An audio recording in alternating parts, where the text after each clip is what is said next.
group asked the teacher, "Do you have a library?" And her face lit up and she smiled and she said, "No, but we'd love to." Her name was Anna Tayahi. I could see from the books in the school the textbooks were very old, very worn, because they don't replace them very often.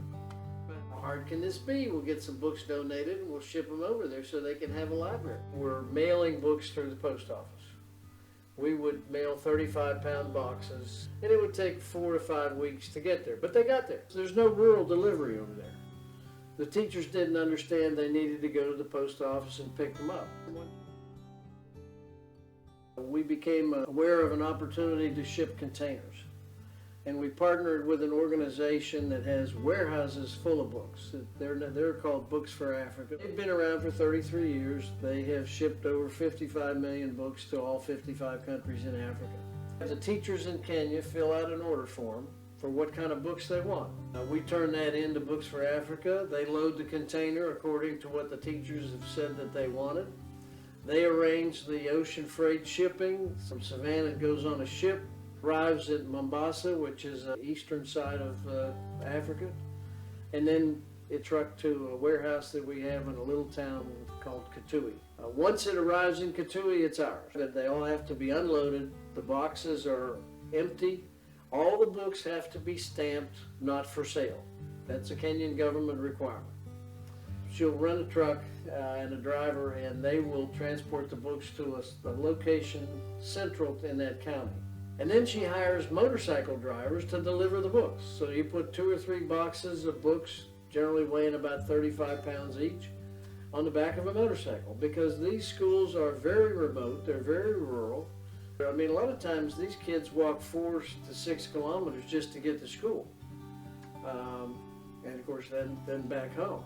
What I'm trying to do is create reference libraries, not textbooks. There are Kenyan textbooks. For the youngest kids, they're storybooks, that some of the cutest kids I have ever seen in my life. And one of the teachers told me that the kids are coming in early to read, and it has encouraged them to learn English. It creates a reference library not only for students, but for teachers who can broaden their knowledge. Parents were coming in the evening for additional instruction now that they had books. In one school, Marathile, they had no books, no supplies of any kind. So the teacher was teaching them English by drawing pictures on sheets of cloth with, fruit, different types of furniture, a tree, the human body, to teach them English. That's all he had. Boys and girls. There was a girl, Sophie, told me she wanted to be a lawyer. Some of them wanted to... I would like to be a banker. A pilot. I want to become a neurosurgeon. To be a journalist. Those kids in those rural schools are just as smart as anybody else. Well, we interact with each other. If someone's shy about something, you just tell your friends. And we've been taught by these amazing teachers that don't be shy just because you met someone for the first time. But they just need some tools to work with so that they can reach whatever their ambitions are. I grew up in rural Kenya. My family, I am one of 8 children. We don't have electricity.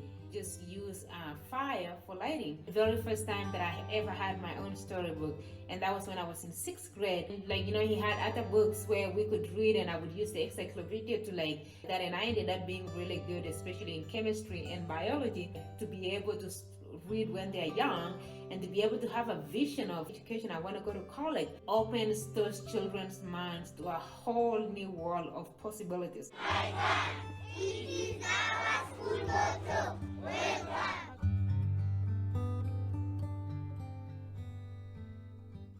It was a good example. They have a corrugated sheet roof, tin roof. It's all rusted out. It was all rusty. The buildings look run down. The classrooms, the desks are made out of basically 2x4s. Classrooms were actually where the kids stayed overnight. The girls got mattresses, the boys got the floor.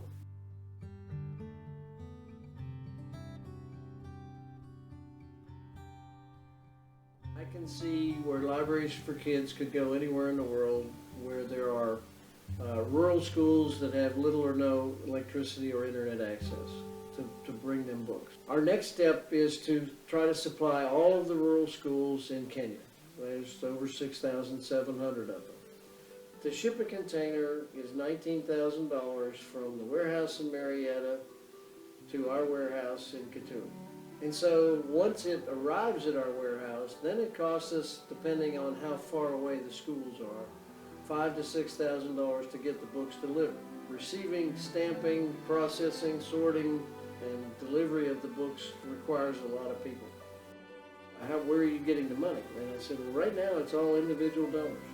Not huge amounts, but we've got a lot of supporters, and I think as people have grown confident that we are doing what we say we're going to do. We have no paid staff here. It's all volunteer. One of the things that I'm very proud of, I can say to a donor, 100% of your donation will go into the program of getting books to these kids.